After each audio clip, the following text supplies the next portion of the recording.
మాతో ప్రతివారు ఏదో ఒకనాడు ఆడాలి మాయ జూదం.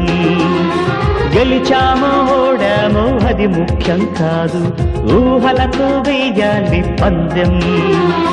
వరమేదో పొందామనుకున్నవారు పోయింది పోల్చలేరు, పోగొట్టుకున్నామనుకున్నవారు పొందింది చూడలేరు. విధి ఆడిన దొంగాటలు ఫలితాలు తేల్చేదెవరు? స్వప్నాల వెంట స్వర్గాల వేట, తుదిలేని దోబూచులాట. ప్రతివారి కంట కొలువున్నదంట కోరేటి బంగారు కోట. ఏ దారి వెంట ఏ తీరముందు తెలిపేటి వెలుగేమిటంట.